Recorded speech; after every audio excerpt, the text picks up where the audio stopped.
starting shortly.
Full screen में ऐसे ही आता रहेगा.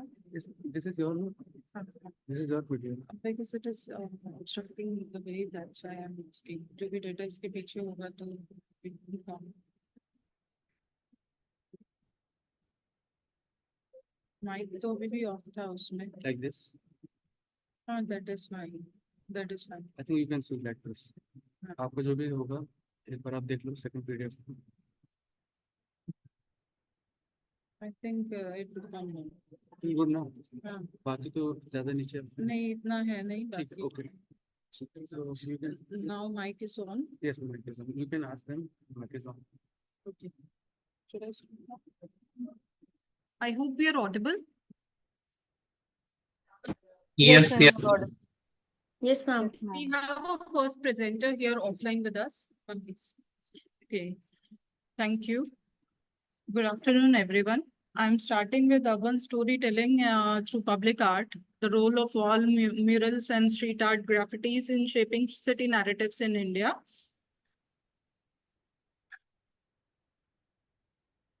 And wall mural and as well as graffiti, both these are the large scale paintings and artwork on the public streets as well as on bridges as well as on community walls.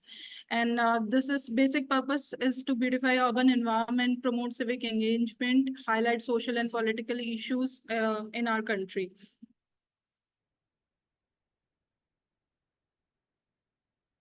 Secondly, if we see the evolution of mural arts in India, so it started in ancient time with religious influence, and then in medieval period, mostly Mughal arts are predicted through wall arts, and then in colonial era, the hybridization of Indian art with the European style, and then in modern as well as contemporary art, it is through social messaging as well as pictorial representation of the government policies and programs. Now, why public art actually matters? It is expression of cultural expression and identity. It is political and social commentary. It shows community engagement and social inclusion. Tourism and economic benefits are also involved along with the public street art, and it is related to the placemaking and beautification of urban communities. Artists are acting as agents of change and cultural ambassadors for the communities because they are providing a platform to express social concerns. They advocate for the change and celebrate local identity.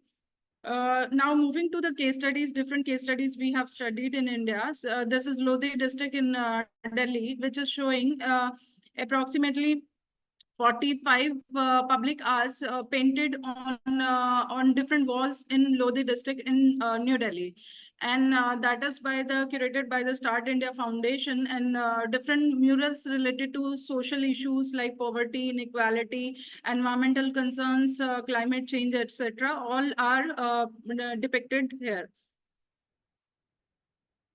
These are the pictorial representation of wall murals in Lodi Art District in New Delhi.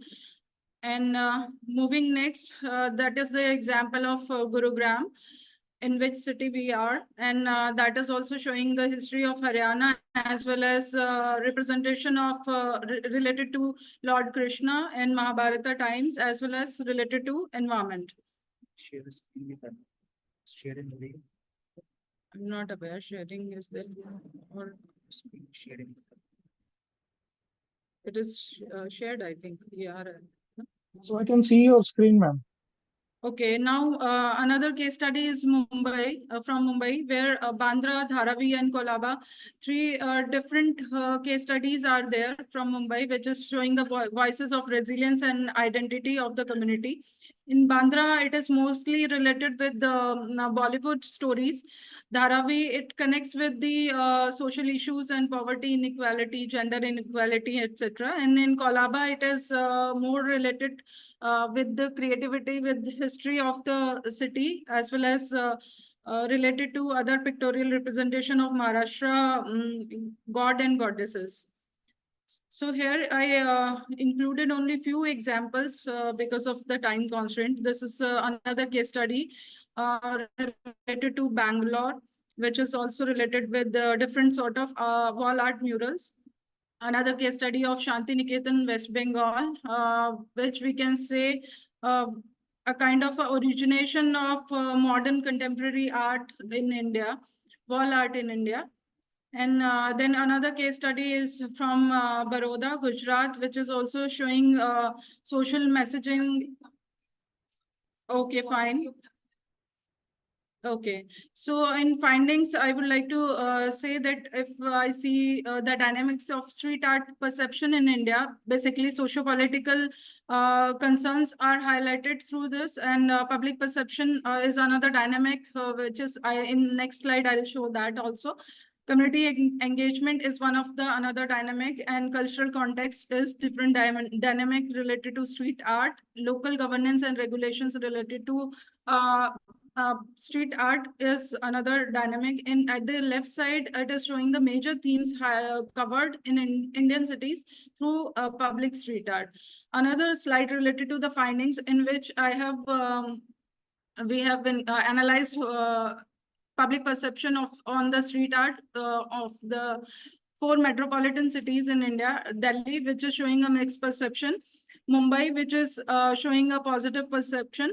Bangalore also positive perception and got government support as well. In Chennai, it is a negative perception related to basically strict regulation and cultural constraints. If I see the sentiment distribution, it is showing overall these cities 65% perception, people perception was positive. Only 20% was negative and 15% remain neutral. These were the different endorsements from different artists in India across various cities. And in summary, I can say public art has emerged as a powerful force in shaping city narratives, and it promotes social dialogue and reclaiming public spaces. It reflects nation cultural dynamism, social complexities, as well as artistic spirit, and it has continued to evolve in India. Thank you.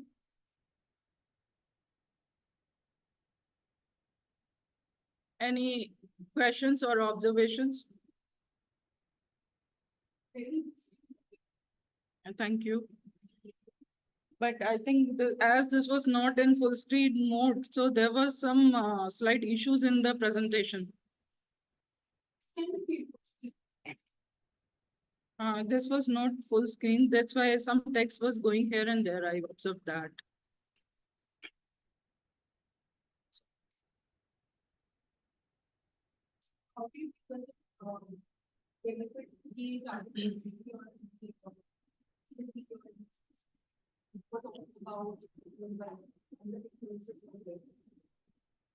Not only Mumbai, it is actually now coming into tier 2 cities as well as tier 3 cities also, smaller towns in India.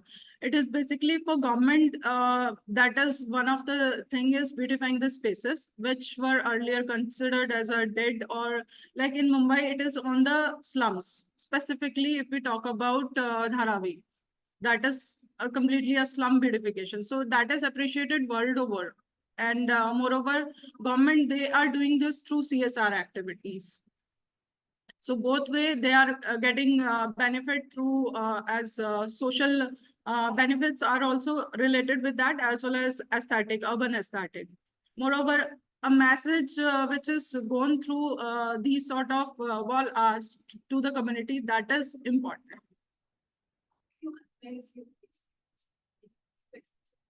Yeah, I used yesterday only in your workshop. Narula sir mentioned NeoVivo, but through that reference, I used some other software, not that one. I used Napkin for these graphics.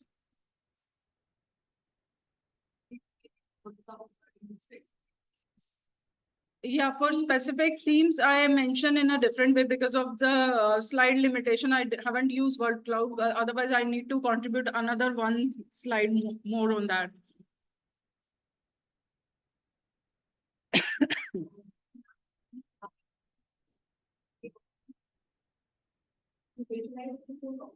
Yeah,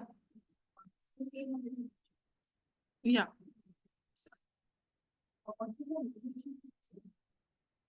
I'm a urban planner. So that is the initial inspiration for that. Moreover, I collaborated with Siddharth sir for this. He is an artist. So that's why this theme emerged. A combination of urban planning as well as art. Moreover, your conference was on journalism. So that's why I later on I connected this to urban journalism. Through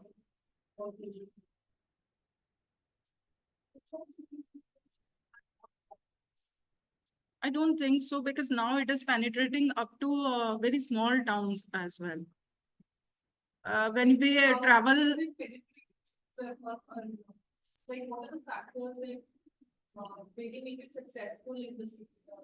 that is actually community engagement that makes it successful. If community are not engaged with it, then it doesn't matter. In Haryana, I can say I myself have observed in many of the smaller towns, not only in Haryana, in Uttar Pradesh also. Now, government themselves, they advertise, they invite different artists to paint these walls. Lodi Road, in that they invited international artists as well. In Mumbai also international artists as well as local artists.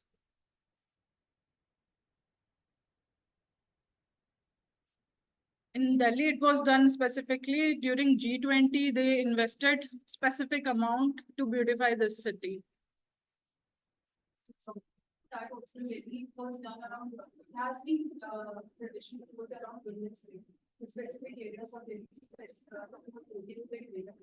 so they would call upon these artists and they would paint stories. So Ah. this was one of the initiatives also backed up by Delhi Police. Yeah. And now many of the corporate sector, they are also coming into this. Maintain them. That is the biggest challenge. Moreover, unauthorized graffiti, they are also challenged. Because this is not as any legitimate form is not there. That is not legal or any act or policy is not protecting or backing such graffiti. That is also under discussion. Probably that would be one of the verifications. That is.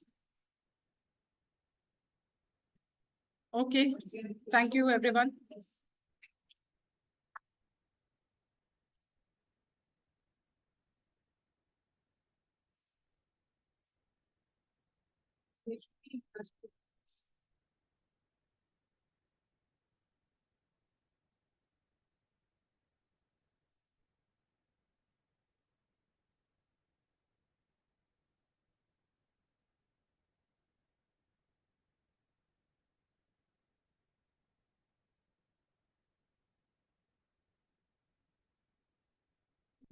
Now, I believe from our list of presenters, we have some people who have joined in from Malaysia.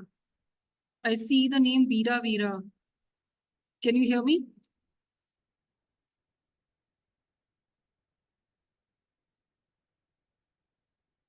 I hope I'm audible. Yes, you are. I'm Musu from Malaysia. My name is Raja Razana. Yeah. So would you, can you present now? Yeah, sure. Should I share my screen or do you have my slides? I've already sent the slide to the email, or should I open from my end?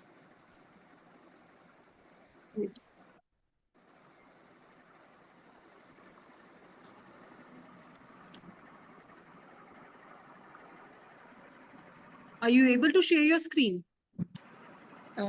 Just give me a minute. Let me try. Just give me 1 second. Okay.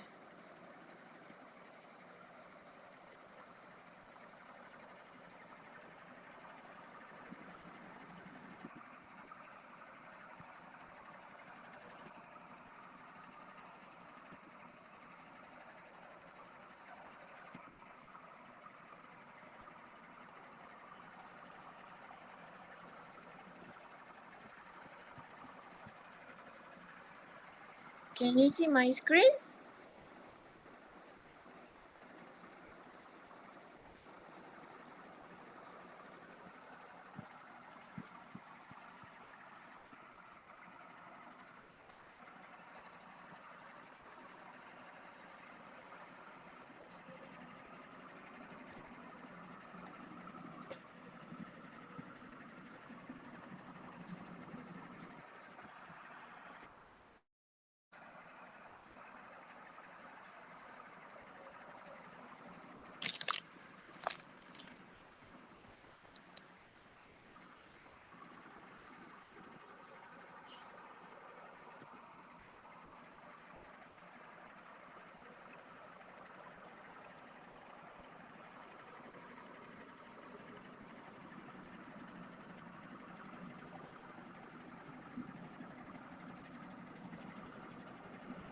Are you able to share your screen? Let me try.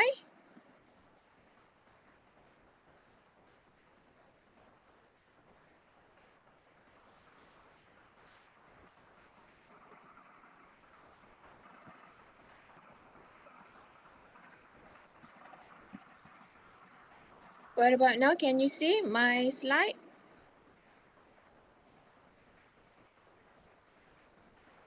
I'm sorry, due to paucity of time, you will just have about 3-4 minutes to present. Okay. Can you see my slide? Yes, I can. Can you make it full screen? This is full screen. Is that okay? Okay. Okay. All right. Let me introduce myself. My name is Raja Razana. I'm from the Faculty of Applied Communication, Multimedia University, Cyberjaya, Malaysia.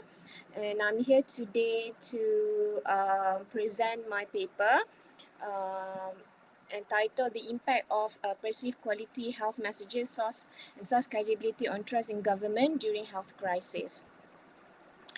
Let me begin with the introduction. So this study was done during the COVID time. So it was to measure the impact of trust on government messaging, particularly on online messages,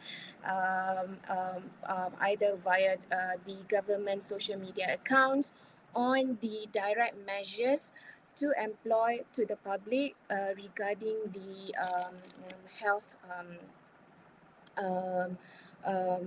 precautions.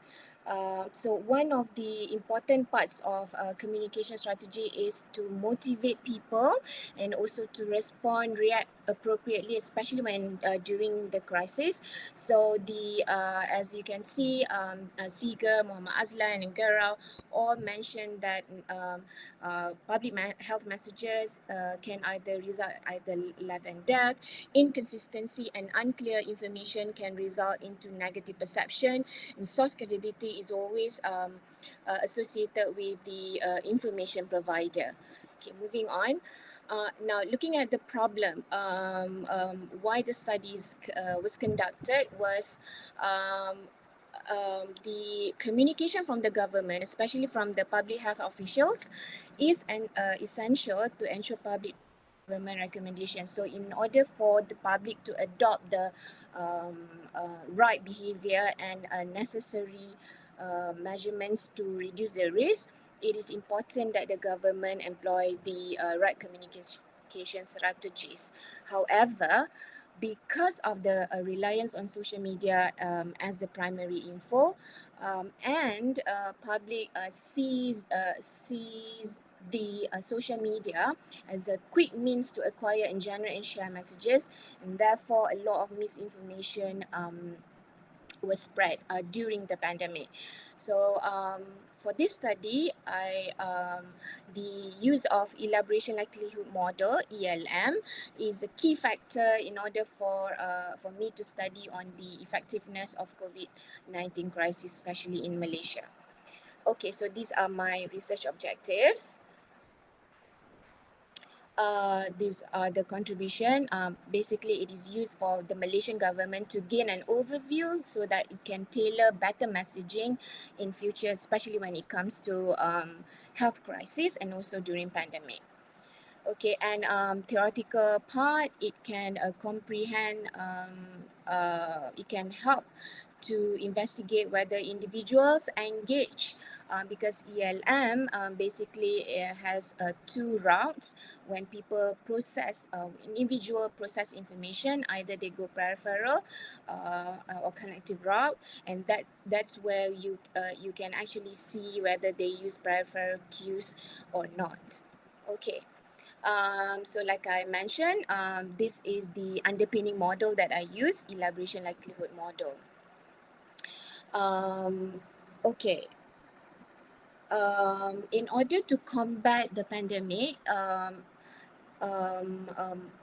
previous literatures have mentioned that trust in government is pertinent, and especially when they perceive the messages being relied by the government is important. Okay, this is my conceptual framework. So there are 8 independent variables, and that relate to one dependent variable, which is a trust independently. Okay, so the research design, the population are Malaysian citizens who were active users of online media during the COVID-19 pandemic period. And because there are about 28 million internet users in Malaysia, by Statista Research Department 2022, therefore 384 has been collected for the data. And the data represented each state in Malaysia. So 14 states, so it is spread among the 13 states. So it's via survey method, non-probability purposive quota sampling. And I'm using descriptive analysis using SAMPLS. Okay, so this is the profile. A majority is female, which contributes to 201 female respondents, and the highest number of respondents is from the age category of 28-37. Okay, so as you can see, the data is above 0.6, and therefore the reliability is clear here. Hang on a minute.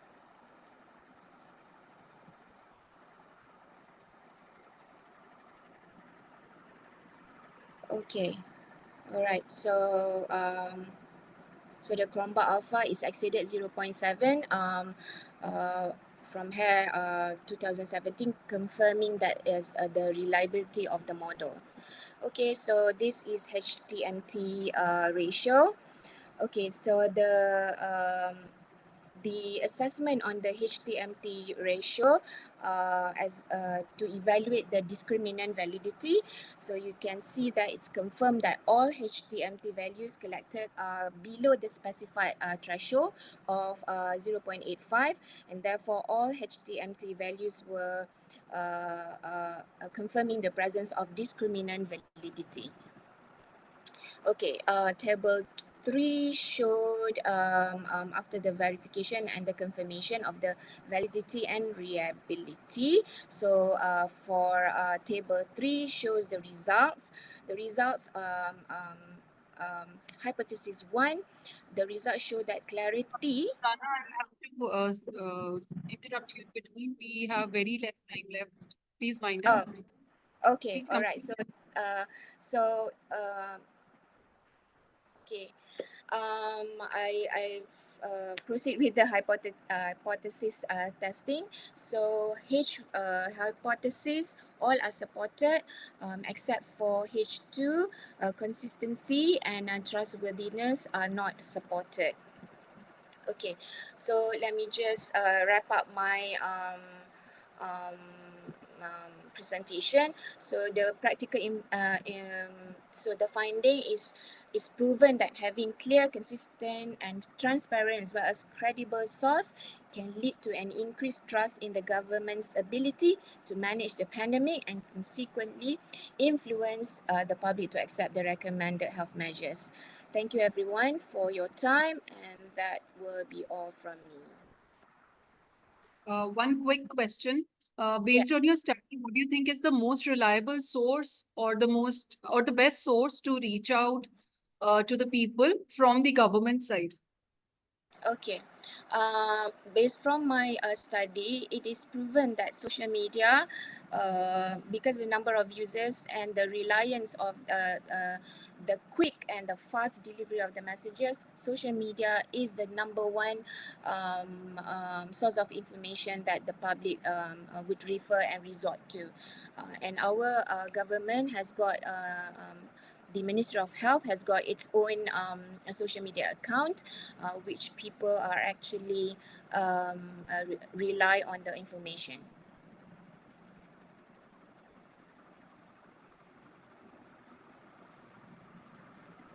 All right.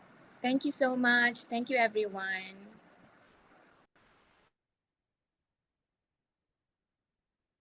There was a text from the other international presenter, Veera Veera. Can we have you now? So I can leave. Yes. Yes. Thank you so much. Thank you. The other international presenter, Veera Veera, can you hear me? Yeah, good evening. Good evening. This is Veera here. Do you have my slides with you? I have emailed the slides earlier. So do you want me to present the slide or you are going to present it? It's better if you could present it from your end. Okay, all right. So can I start now? Yes, please. All right. Thank you. Thank you for allowing me to start. Just give me a second here.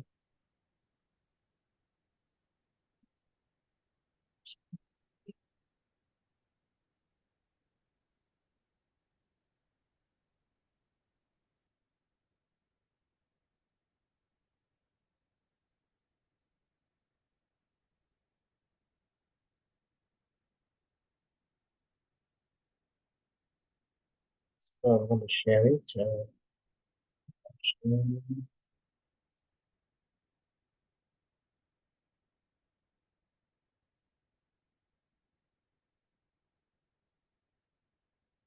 All right. Can you see my slide, ladies and gentlemen? Yes, very much. All right. So can I start now? Yes, please make it full screen. And I'm sorry, I'll just be able to give you 2 to 3 minutes to present. Okay. Is it full screen now? Yes, it is. Okay, a very good evening to everyone here. My name is Viramuthu. I'm from Multimedia University Cyberjaya. So the topic that I want to discuss today is on the relationship between health-related fake news, information disorder, and public responses in Malaysia, with digital media literacy as the mediator. Okay.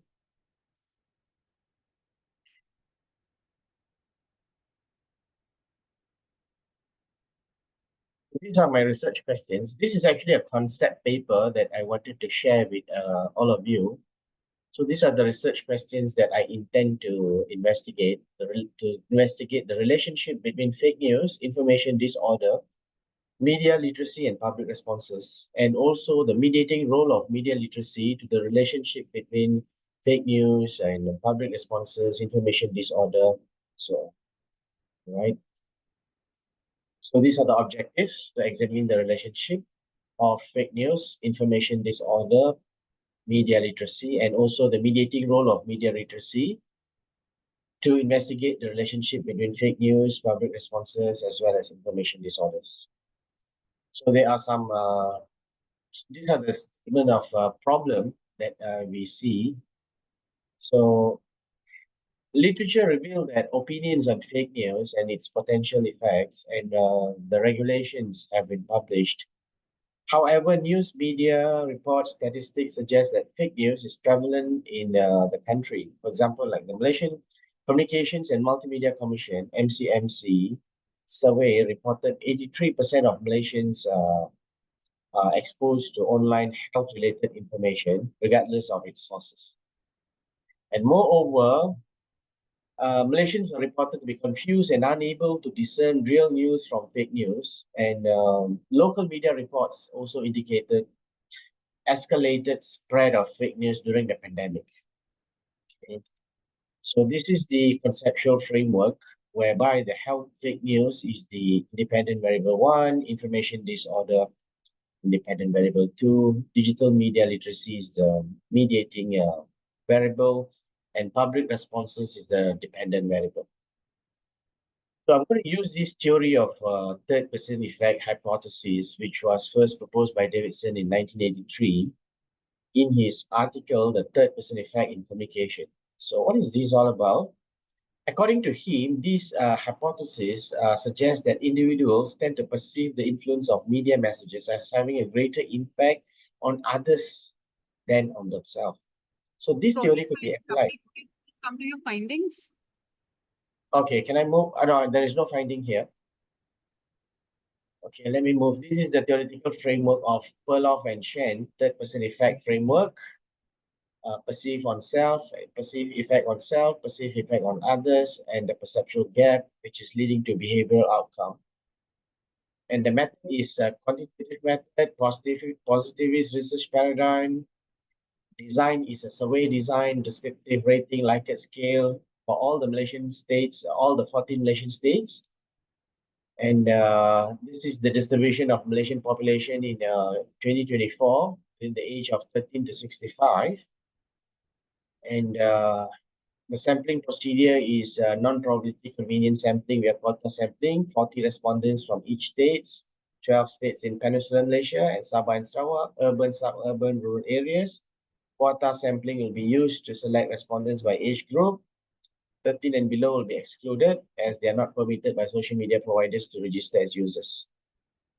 So this is the measurement of variables and source of instrument, antecedent of fake news by Obiri and Obiri, Destiny Abuke and Bahia, information disorder from WHO, and digital media literacy from Wandadat and Rosat. Analysis to identify, examine the relationship, the mediating effect by using the partial least square PLS, structural equation modeling, and to model the relationship between the variables, the independent and the dependent variables. So Okay, this is a results. You have not completed it. Sorry? This No, is a this, work. this This is is a just working. this is a working paper, yes. This is a concept paper. Yeah. So you've not worked on the analysis part right now, although it No. seems really right now. But just a few observation because this seems too ambitious. I am just skeptical. How would you pick up the sample from such a wide selection that you've made of 14 states? Is there any Okay. criteria justified? Because we are looking at the public responses in general, so we are looking at Malaysian context. So we will be using this a data collection via a firm that could help us to collect the data with a very good equal distribution that represents the population of Malaysia for all the 14 states. So we will be getting some fund. Yes. For selection of your sample, what is the criteria? Okay.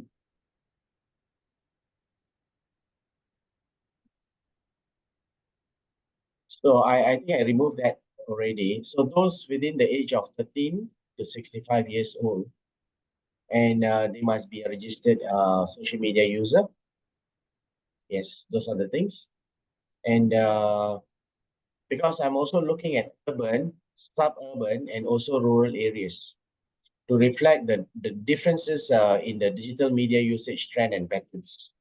But those below the 13 years old will be excluded because they are not permitted by social media to register as users. So for now, these are the procedures. But why only 65 and okay, you've said 65 and older. Yes.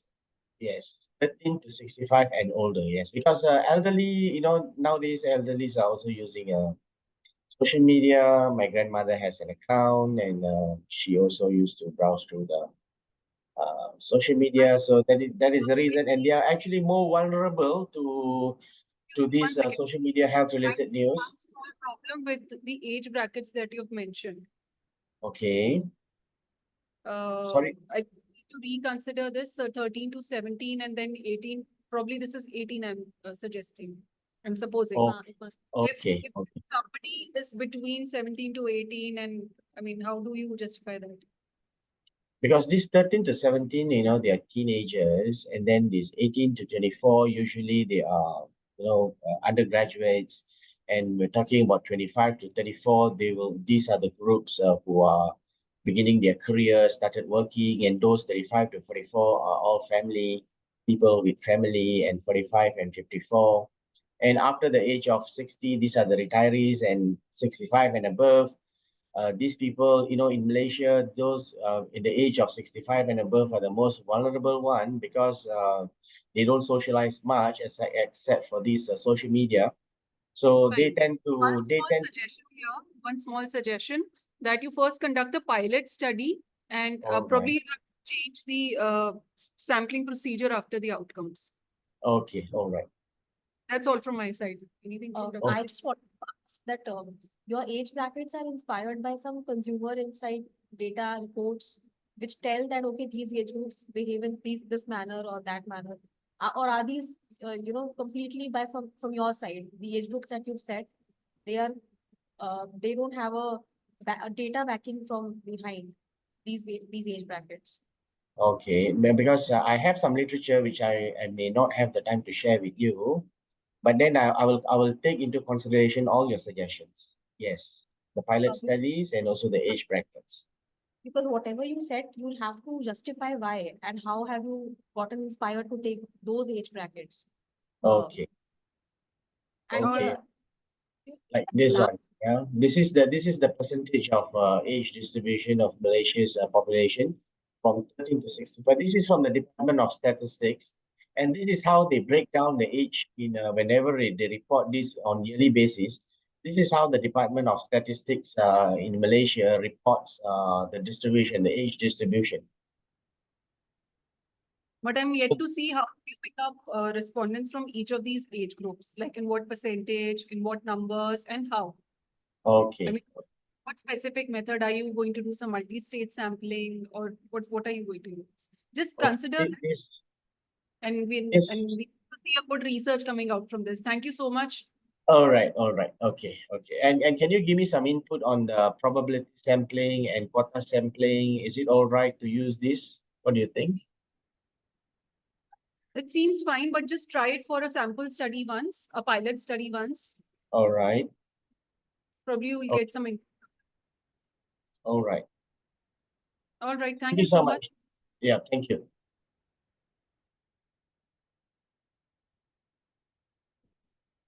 So next among the Shall I participants, present next? I was about to call you only. So Yes, I'll be please. sharing my screen with you.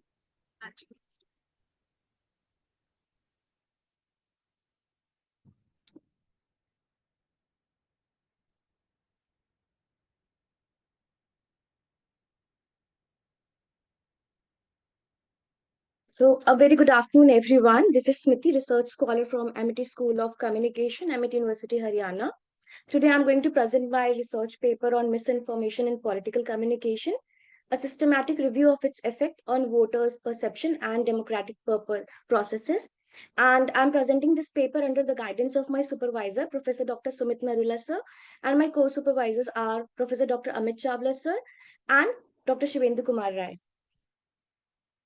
The table of content of my research paper is Introduction to Misinformation Political Communication, Significance of the Study, Literature Review, Objectives of the Study and Research Questions, Theoretical Framework of the Study, Research Methodology, Conclusion and Findings, and references I have included in my research paper.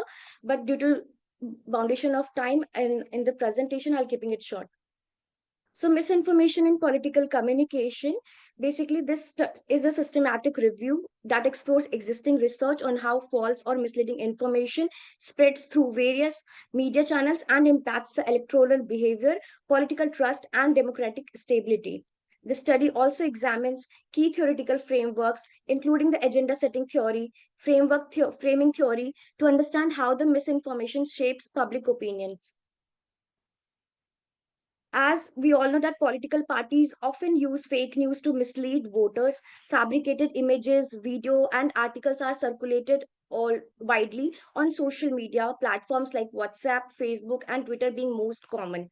Some more tactics employed by these political parties are fake news and fabricated content, deep fake videos, and manipulated media channels they also use often, disinformation via political IT cells. There is an example that in Karnataka election, a PR person or an IT cell person from the Indian National Congress Party has created a fake website of the Indian National Congress, and he started uploading misleading videos and content on the page. Though the election was not in favor of the party, still it was going across all over the Yeah. social media. Yes, ma'am. Jump to the findings. Yes, okay. In this study, I have included the case studies of 2014, 2019, and 2024 general election because my PhD thesis is also around the same area. There are certain mechanism of misinformation that is spreading, and moving further, these are the case studies of 2014, 2019, and 2024 general elections. There is a certain impact on voter perception as well, but as ma'am said, I'll be moving directly to the conclusion and findings. So in the previous session by Ms. Sonia Bhaskar, she also mentioned that how deepfake videos are widely circulated on the social media, and mostly in political area. Basically, all the political parties and everyone is using it. So basically, this paper concludes that misinformation significantly distorts voter perception and threatens democratic processes in India. Strengthening the media literacy, enhancing fact-checking mechanism, and enforcing stricter regulation on political communication are essential to mitigate misinformation's adverse effects. Can you hear me? Yes, ma'am. Thank you so much, Smriti. Can you just quickly list some of the recommendations based on your study? Yes, ma'am.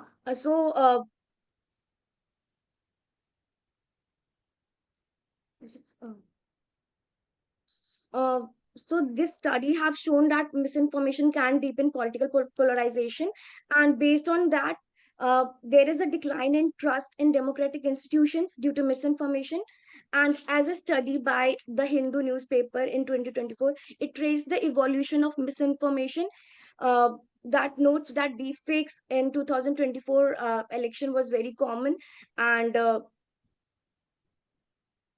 some strategies to mitigate these risks, these misinformation can include the media literacy education and how the fact checking initiatives are taking place, like Factshala and Vishwas News, and there are some more Google Factshala and data leads. These are certain organizations that are working on it. Then we can also look forward to platforms regulations, as government needs to take some strict actions towards it, and public awareness campaigns. All right, Smriti, thank you so much.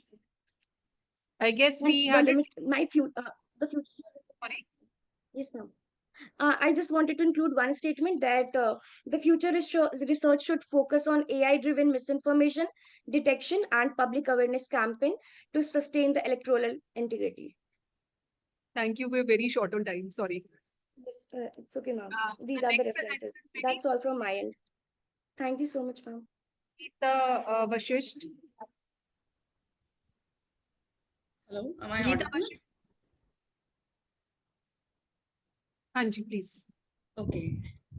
So good afternoon, everyone. My name is Geetika. I am from Guru Jambheshwar University, and as you can see, I'm talking about framing climate change in the digital age, and I'm going to analyze misinformation, denial, advocacy narratives, and online news. If the screen is not visible, then please tell me. Okay. very much visible. Can you just straight away come to the findings? Yeah, from your- just give me 3 minutes without disturbance. I'll just finish it off. Okay. So I think today Google News is a very key source of climate misinformation, and because of this misinformation, a lot of things are happening. Because of this, political and corporate interests are actually misleading narratives, and which is actually affected public mind. So it's very important then to study, especially in the context of climate change, especially the misinformation part, because it's going to affect the public perception, it's going to affect the mitigation policies as well. So now it's become imperative to study why these kind of framing is there in the media, because actually somebody is benefiting out of it. And there are a lot of people like scientists, governments, politicians, religious organizations involved, and there are 4 kind of denial which is happening. That's trend denial, that means nothing is happening. Attribution, that means no human cause. Impact means koi harm hi nahi hai, there is no harm. And then consensus denial, that means there is no scientific agreement.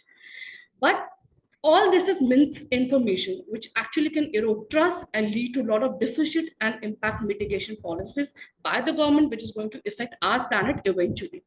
That's why it's important to study misinformation in the context of climate, and is when the platform is online media, it's important to study on the online made platforms, and that's why I have chosen Google News.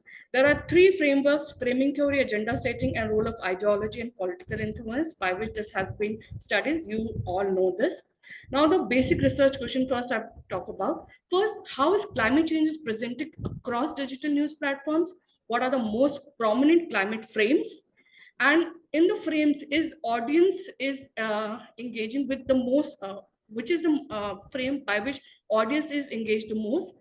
And to what extent we encounter the counter narratives, that at least is there any positive work is going on? Are there any advocacy frames which are countering misinformation? So these are the 4 research objectives. And data is collected by using this all in URL, climate, fake news, misinformation, propaganda. There are some key terms. And I got 358 articles, and the duration is from January 2018 to March 2005.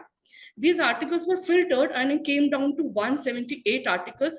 And the selection criteria was it has to be based on climate related misinformation. That was the sole criteria. And of 2 approaches I've used, one is the quantitative approach. For this, I have used corpus-based analysis by AntCorp. Second is qualitative, where I'm identifying theme for which NVivo is used. So quickly taking to the findings, you can see that US, United States and UK, the western part are the countries where this propaganda is at its height. And if you can see that India still, the percentage level is little low, 0.7%, but it's still there. Country-wise representation, you can see when it comes to word cloud, you can see science, denial, climate crisis, conspiracy, denials, political, ideology, Google radio, a lot of things are there. So if you see at the result, climate change and denial and disinformation is the prominent frame here. Conspiracy theory, public skepticism is the next most important frame there. Media is very much prevalent. Google, radio, news, social, these are the terms which tells us that a lot of media engagement is used to promote this kind of misinformation. And this is creating political polarization, conspiracy theories, again impacting public perception. You can see, now this is the AntCorp screenshot that I've taken. You can see denial 473, Trump, fossil, scientist 223. Now these are the word counts, like denial is the most important word that you can see. Misinformation 94 word counts, economic 86, conspiracy 86 word counts. So next is collocate. Now, apart from the frequency words, the counting of the words, collocate means when a particular word exists with different groups of word, togetherness of the word, that in which context it is coming more and more. These are called collocates. And if you look about the climate change, there's a screenshot of AntCorp only. You can see the climate change is coming with denial, science, climate crisis, disinformation, skepticism, misinformation, debate, skeptics. Again, you can see the frequency, if you see 6,250 debunk, climate. Then if you see about the positive frame, for example, fact check, you will see only 20 frequency, like 20 words are there. Encourage, hunt. Advocacy, if you see 410, in comparison to denial, misinformation, this is a little small. Advocacy frame is little small. And so top collocate words were change, denial, science, climate, denialism, action, impacts, threat. And patterns were more with denialism. Then you Please, can see wind up now. NVivo. Yeah, last only 1 minute. Then you can see NVivo screenshot. There are a lot of like para sentence wise it was taken, not only with the presence of word, but what the sentences, what meaning the sentence is giving. On the basis of these themes were categorized, and a lot of research to support these frames. So you can see the frames are the key identified 6 frames are climate denial, disinformation, action and advocacy, uncertainty, business impact, political impact, and climate science and research. Now I'll directly take you to the yes, dominant themes. You can see I'm taking you. There are all NVivo things are there. I'm just yeah. All Apart analysis. from this, carried out from yeah, NVivo. it's all analysis I'm giving side by side. And if you can see the sentiments also, climate denial and disinformation, mostly negative sentiments are coming. Okay. Climate denial, the mostly negative presentation was there. Advocacy was little positive, but it little less. And if you see, there are 4 frames which are going negative: denial, industry, risk, and politics and ideology. 2 are pro, like advocacy frames: action, advocacy, and climate science and research. And if I'll just take you to the findings a little bit, industry and business is a prominent frame after denial, and climate action and advocacy is a little bit coming up, but it's not that very rigid. So if I'll just take you, these are the counter frames. I'm not allowed to share everything, but yes, if I'll come to the direct hypothesis, like digital platforms are prioritizing political and economic aspect. This is true because of the kind of themes we have seen. Digital, political and economical ideologies were inbuilt in this news where misinformation was there. And the second frame, you can see it's denial and risk frames are receiving higher engagement because they're funded by the political people. I'm sorry, we don't have time. Acha, last one. Bas. I am so sorry. No. Acha, it's okay. Okay. Yeah. Okay. So I was asking you, the entire throughout your presentation, the entire software that you've used is NVivo only. NVivo and Antconc.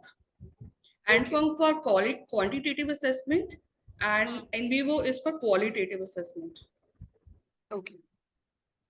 Yeah. Thanks a lot, Jio. Thank you, ma'am. Interesting and very well researched. Thanks, ma'am. Thank you, Geetika. I really liked your presentation. Thank you so much. Just wish we had more time.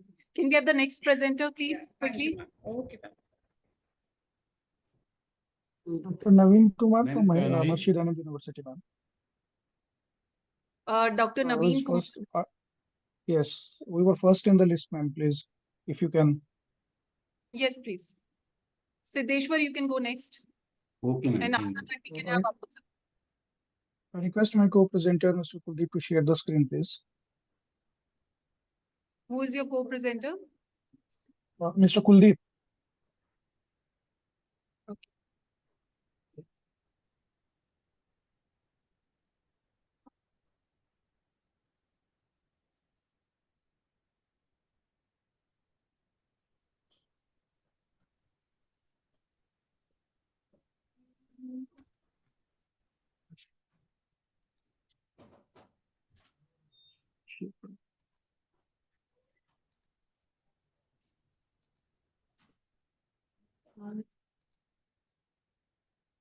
Make it full screen, Kuldeep.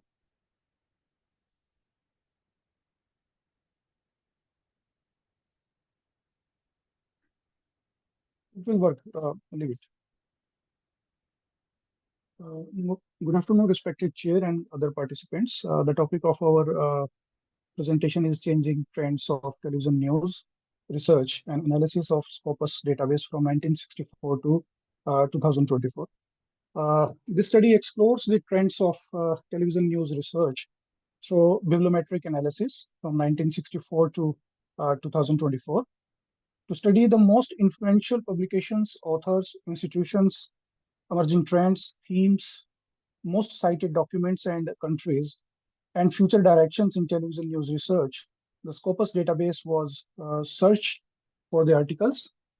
Almost 3,475 research documents were mapped out in the English language for the analysis by searching the keywords television news, prime time, primetime shows and primetime news in the title keywords and abstracts. The Dr. bibliometric analysis, yeah, So due to positive sorry. time, can you quickly, straight away go to the findings of your study? Okay. Okay. I request Mr. Kuldeep to go to the findings and present the further presentation of this presentation, please.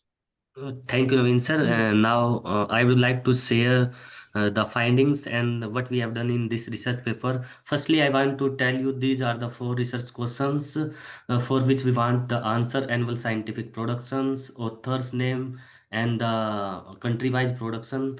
And the methodology was the bibliometric and methodology, quantitative analysis, and the data collection was from the Scopus database. And firstly, we have selected our findings were 6,646, but after restricted to some limiting to some language and some subjects, it was 3,475. The RStudio software was used to examine these documents of the Scopus database. Now the results, I'm directly going to the findings.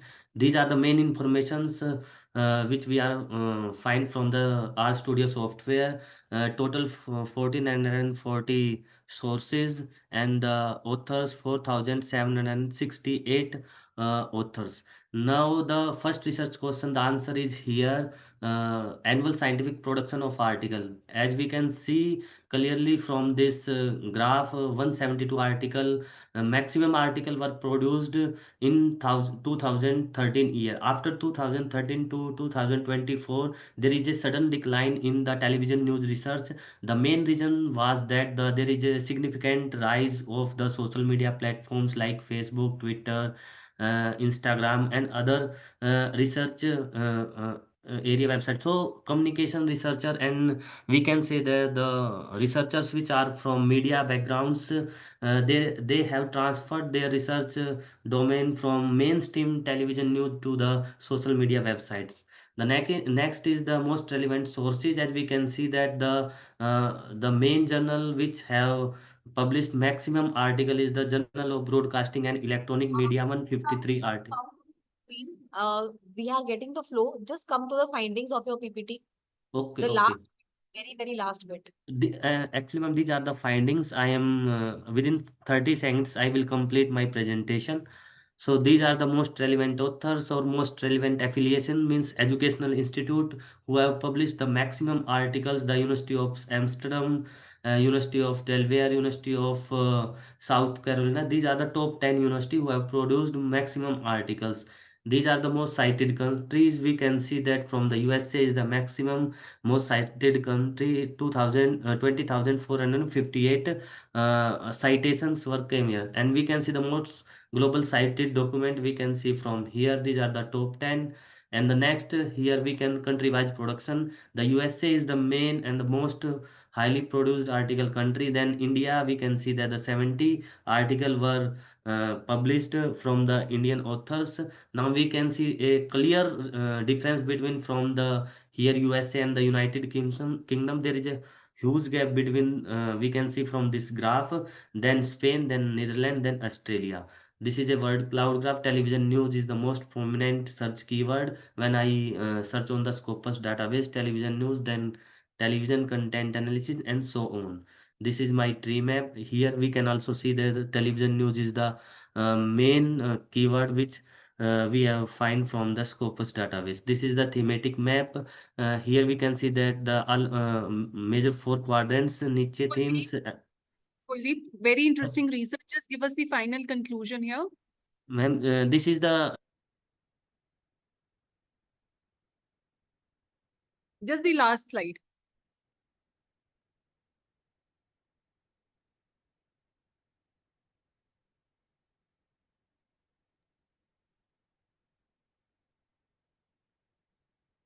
Kuldeep, can you hear me? Other participants, am I audible? Yes. Kuldeep, Yes, you are ma'am, not you are audible, Kuldeep. Yes, ma'am, you are audible. Yes, ma'am, you are audible. I guess we lost Kuldeep here. Thank you, Kuldeep. We'll have the next presenter now quickly. Ma'am, after Siddheshwar, can I present? My name is Javed, and in the list, my name is on third.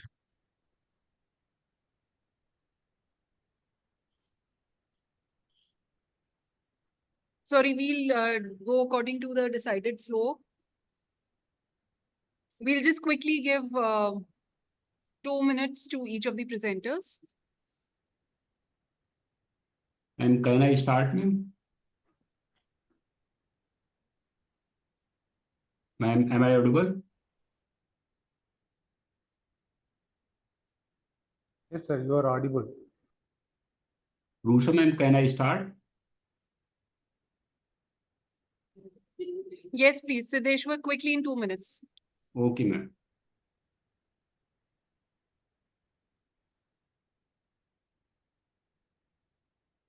Is screen visible? Yes, sir. Yes, it is visible. Okay. I'm Siddheshwar Shukla, research scholar at Amity University, Haryana, and my topic of presentation is combating misinformation and disinformation, the Indian perspective. This presentation has 17 slides, but I will come quickly as soon as possible. So I'm directly coming on 4th slide. Also, literature review. Here I want to say that the process of questioning and logic, importance of logic has been highlighted in the Rig Veda. The 10th Mandal, 71st Sukta and 8th Richa uses the word uha, that means argumentation or logic. And again,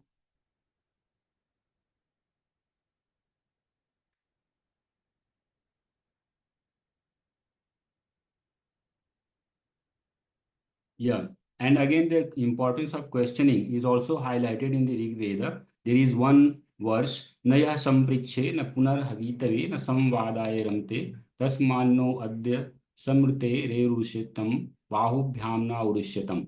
H.S. Wilson in 1886 has translated it as, he who has no plural assurance in questioning, nor in repeated calling, asking questions, nor in dialogue, communication, defend us today from him and for his encounter. Means those people. Please. Yeah, coming, ma'am.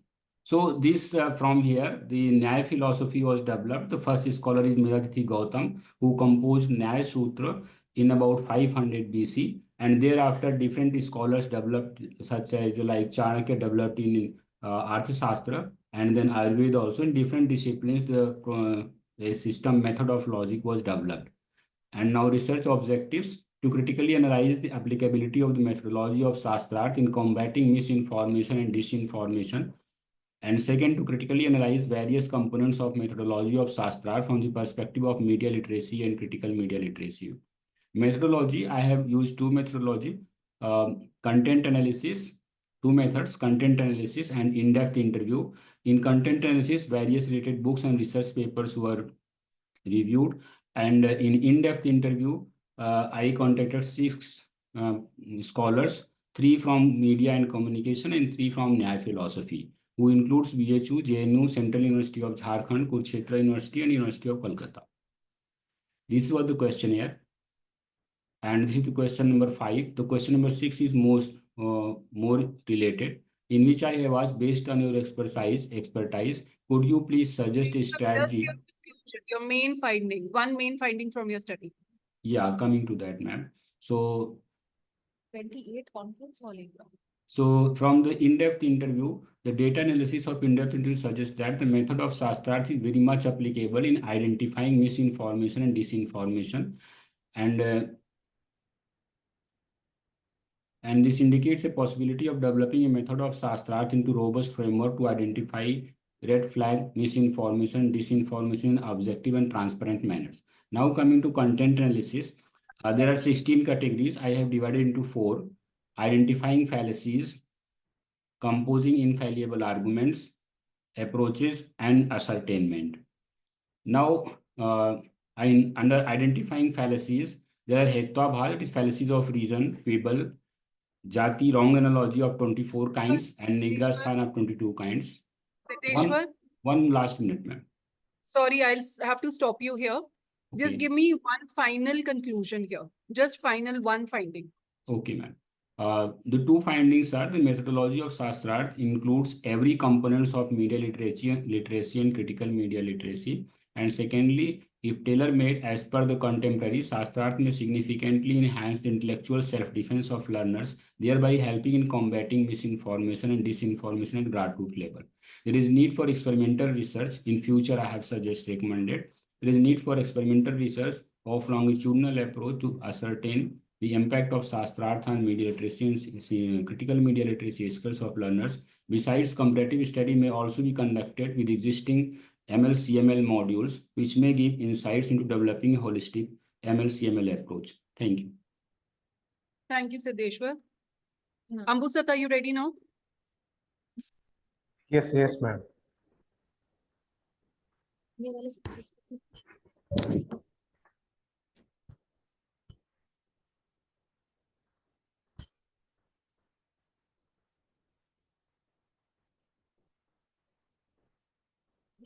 Ambusat, is it possible if you have your presentation tomorrow and we can just accommodate quickly Oh, okay.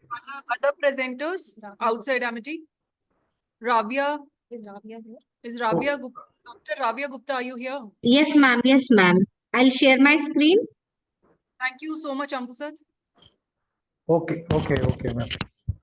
It will be in the afternoon only. We'll let you know. Fine. Okay, thanks. Dr. Ravia, sorry, we'll have to quickly wind up in 2 minutes only.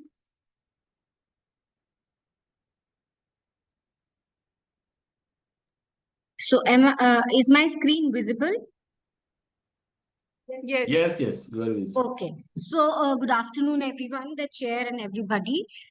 This is a study on rise of misinformation and analyzing the perspectives, especially of young adults in Jammu city.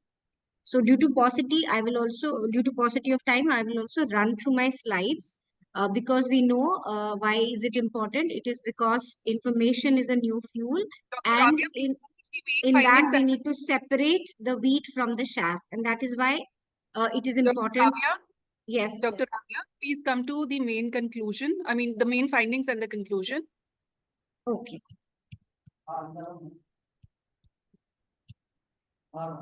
So the key findings of the study were categorized into 3 themes: news consumption patterns, sources of news, awareness and perception of fake news, and behaviors and attitudes related to sharing information among youth in Jammu. And the demographic profile included 16 to 40 years, in which 20s dominated the sample, and a balanced representation was seen from both males and females, although females were slightly on the higher end. And most of the students were postgraduate students. So this study was conducted on people coming from urban areas, which also reflected that they had access to digital platforms and social media platforms, thus an understanding that they are more susceptible to fake news. For frequency of news consumption, almost 72.5 respondents consume news daily, and that's why the chances of them passing on the misinformation are higher. 82.5% respondents have social media. They prefer social media as primary source of information, and that's why they are exposed to fake news due to democratization of content on social media. And when it comes to understanding and perception of fake news, 72.5% respondents identify themselves as they are familiar with the concept of fake news. 55% respondents believe that fake news is a regular issue in media consumption. 52.5 feel confident when it comes to identifying fake news. 50% feel that there are challenges in identifying fake news. And 95% respondents reported that they find fake news to be a serious issue in present times. Behavior, when it comes to behaviors and attitudes, 50% respondents said that they always verify information before sharing the information. 70% reported that they check multiple sources, and 50% denied sharing fake news. and 67.5 believe that social media platforms should definitely take an action on their end to curb fake news dissemination. And these are some of the research implications where educational institutions can play a key role in telling about the tools to debunk fake news, how to debunk fake news, and certain mechanisms can be developed. And social media platforms on their own, they can use user-centric approach, which includes pop-up warnings or credibility indicators, which will empower the users to take more informed decisions. And Dr. Avia, public please move to your awareness last slide. campaigns also can be run. Dr. Avia, Yes. can you give your conclusion, please? Yes, so the main conclusion is the main conclusion would be, findings reveal that majority of the youth is proactive in identifying fake news content through cross verification with the help of fact checking tools.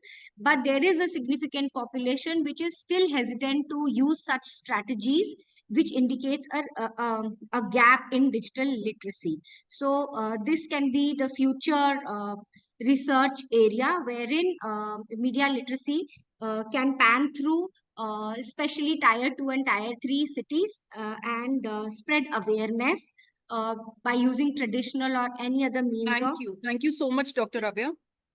Okay, ma'am. Thank you. Thank you so much. Nishant Kumar Bhardwaj. Nishant Kumar Bhardwaj, are you here in the meeting?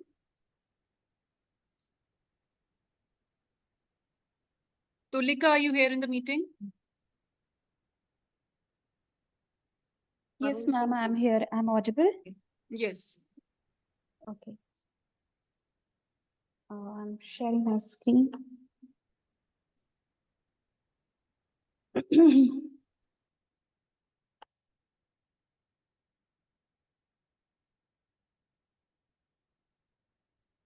Just wait, ma'am.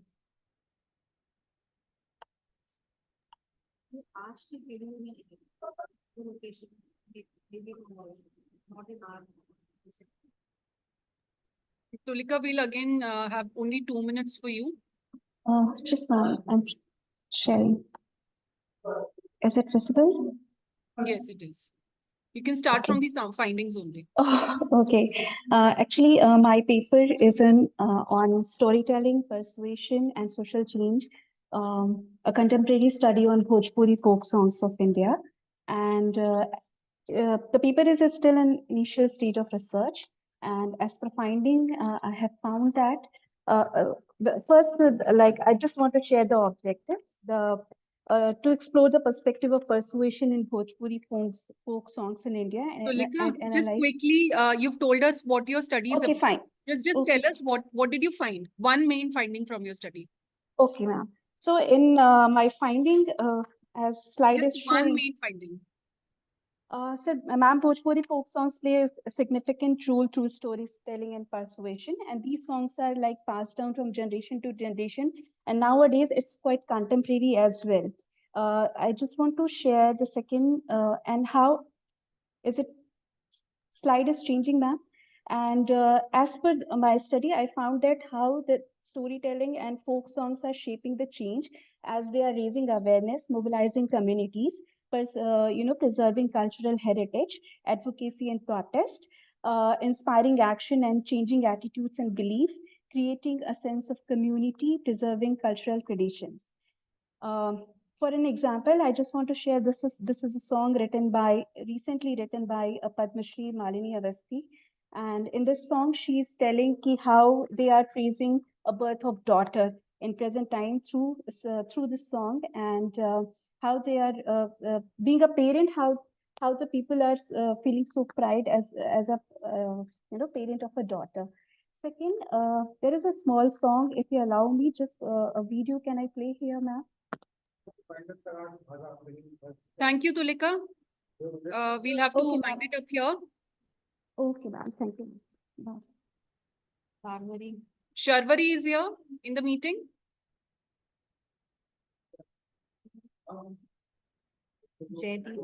Jaideep is here in the meeting. Mohammed Javed Jamal. Mohammed Javed. Yes, ma'am. I'm here. Yeah, so just Okay, quickly tell so us what your paper is about and one finding from your paper. I'm sorry, I won't ma'am. be able to see your PPT. Okay, ma'am. Is it visible now? Ma'am, is it visible now? Yes, your screen is visible, but not PPT. That's okay. I won't Okay. be able to see your PPT. Just tell me what your paper is about and one main finding. Okay, so my paper is all about a study on the significance of costume design in storytelling and the advancement of artificial intelligence in the field. So let me introduce you about my topic. The costume design has a long been an integral part of the visual storytelling, contributing to the depth and authenticity of the narrative. Costumes are not merely aesthetic choice; they reflect cultural background, emotional state, and personality of the character. The aim of my study was analyze the impact of costume design on storytelling across different media, examine how artificial intelligence is reshaping the landscape of costume design, explore the balance between AI-driven automation and human Javed, creativity just one finding from your study quickly. in costume design. Yeah. So let me come to the finding part. So Just the one research main showed finding that and we'll conclude it there. okay, so my research shows that AI-driven tools speed up the costume design. Machine learning help generate, refine, and detailed designing if, and detailed design effectively. But artistic decision making remains essential part of the AI automation. AI helps perceives cultural authenticity in costume design by analyzing tradition, but lack of lived experience. Human oversight is essential to prevent misinterpretation of and ensure the accurate representation. And one more very important key finding from my research is AI transform costume design in animation, gaming, and film industry by saving time and cost. Designers use AI for idea, but human refinement remains essential for the creativity. Very interesting findings, Mohammed Javed. Thank you so much. Thank you We'll so much, have to conclude it here for today, and we can accommodate rest of the speakers in tomorrow's sessions. Is there anyone who's left for presentation? Ma'am, I'm left and I cannot make it tomorrow. Shilpa Agrawal. Yes, ma'am. Yes, ma'am. I will just simply explain my title and give the conclusions. I've done a comparative study of how of news headlines from October 7 to September 6, 2024 for 1 year of how Indian media, Israeli media, and Middle Eastern media has covered the Israel-Palestine conflict. Okay. So my major key finding here is when it came to Indian media predominantly took a very neutral tone. They focused on peace, diplomacy, ceasefire, UN resolutions. They urged for restraint and everything. When it came to Israeli media focused on a very strong emotional narrative where they spoke about the hostages, they spoke about the military actions, and they spoke about terrorists and strikes, and they only spoke about the civilian toll that this conflict had when it was linked to Hamas. Hamas-run ministry says Hamas alleges and all that jazz. When it came to Middle Eastern media, they took a very emotional approach. They spoke a lot about the siege, the blockade, the humanitarian crisis that was taking shape and escalating with each week. The one general theme across the coverage of all three regions was that the talks for peace, the talks for a solution or a two-state solution or humanitarian crisis or not violating human rights and following international laws of war kept diminishing over the weeks throughout, and after the first quarter they were rarely seen.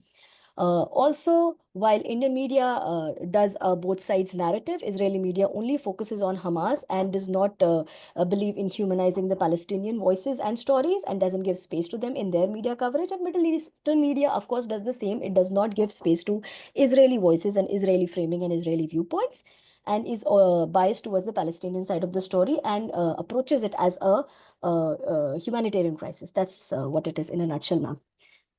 Shilpa, thank you for keeping it so crisp. Very interesting topic and very interesting findings. I would love to see your presentation also. Just see if you can explain it and join us again tomorrow. I'll try my Otherwise, it best, has ma'am. been Actually, I have 2 kids and it's very tricky tomorrow because I don't have help, which is why I first wanted to present today. all Thank you right, so much all for your right. time. All right. Thank you so much, everyone. We'll conclude it here for today. And we can accommodate, if anyone is left, we can accommodate them in tomorrow's session. Thank you so much. You can now leave the meeting. Ma'am, one thing. Siddheshwar, we can take it up on call. Okay, sure.